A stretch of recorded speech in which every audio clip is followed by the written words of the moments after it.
What is virtual wholesaling real estate? Guys, in this video, I'm gonna show you what wholesaling virtually is, but more importantly, two things to consider if you're gonna get involved with wholesaling virtually.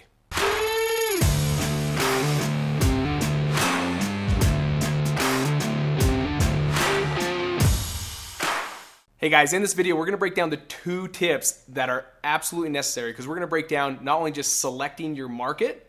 These are the biggest struggles, right, that anyone's going into when they get into wholesaling. They don't know what market to pick. And the second one is, how do they find a team virtually in another state to do some of this legwork for them? Because that's crucial. So we'll break all this down right now in this video.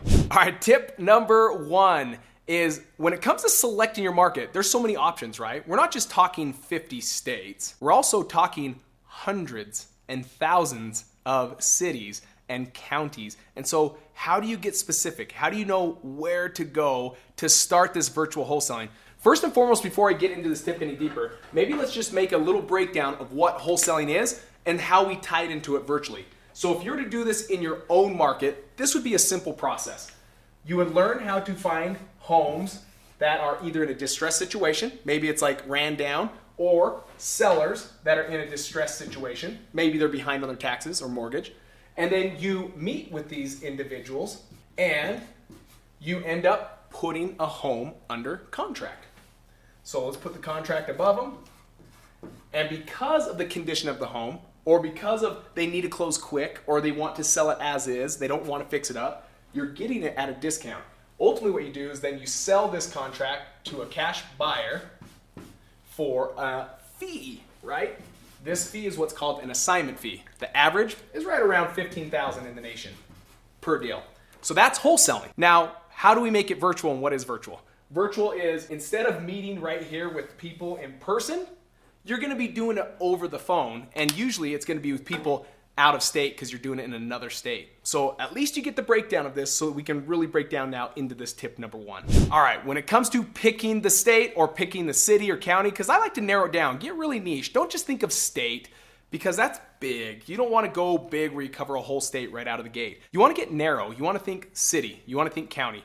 And I'll tell you, when looking at the counties, the big thing is look at numbers. You don't want to find a city or a county that only has 10,000 people living in it. That's going to mean you're going to be doing a ton of work for not many opportunities to find homes at a deep discount. So you want to pick an area minimum, I would say, of 250,000 people minimum living in the area.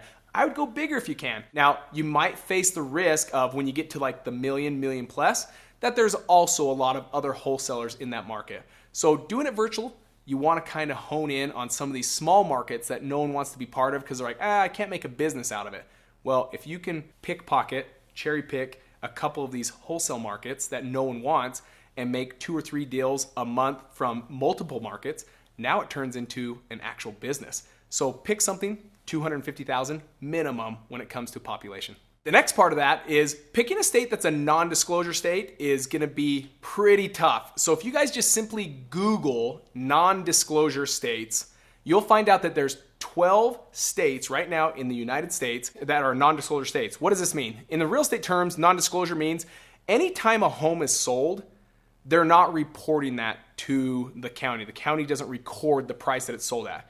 So that gives you a ton of other states that every time a home is sold, the county is also recording at what price point the home was sold for. Take for example, I'm in 2 states now. This is kind of contradicting, right? I'm in 2 states that are non-disclosure states, Utah and Texas, meaning when they sell a home, they don't publish how much the home was for.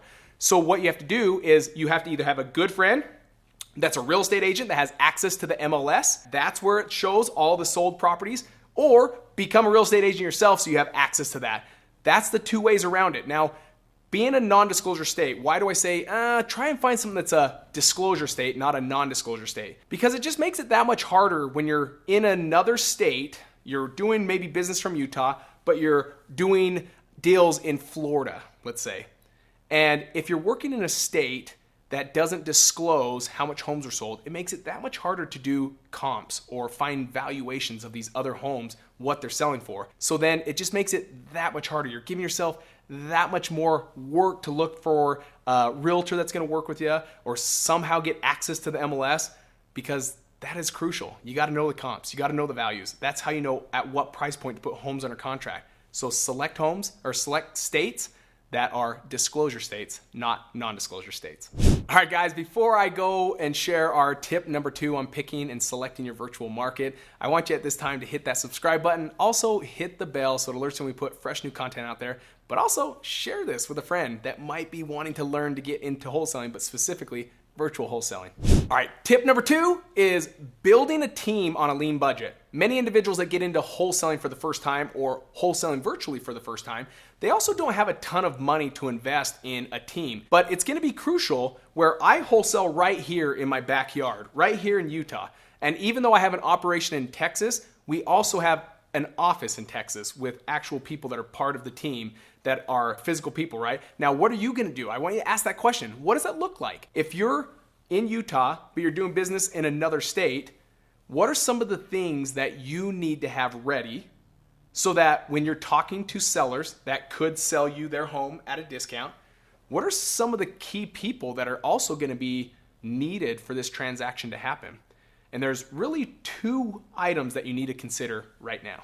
Over the phone, it's hard to really realize what's going on with the home, right? I've had sellers tell us all the time right here in Utah where they know we're gonna be coming out to the property. They know we're coming out there and they tell, oh man, it's in great condition. It's ready to be sold right this second. And then you go out there and they're almost like confused. They're like, oh yeah, we just redid our kitchen. And you're in the house and you're like, does this home have a second kitchen? Where's this remodeled kitchen that you're talking about, right?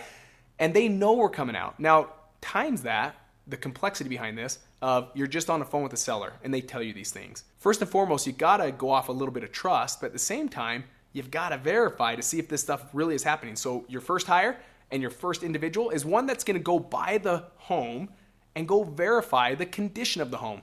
And we might think, well, how do I afford that? I'm just at the beginning stages. Something like this, when you have someone along that really is looking to sell their home and you have some motivation, you can find that easy with just someone that does home inspections or a handyman.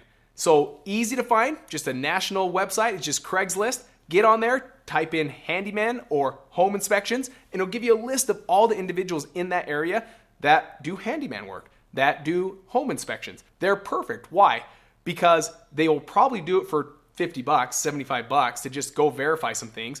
But more importantly, handymen know when they see something that's going wrong. They know when they go in there and say, oh my gosh, the cabinets are broken. Oh my gosh, there's holes all over the wall. Oh my goodness, the carpet is awful. Oh my goodness, the house is sinking or the foundation's broken.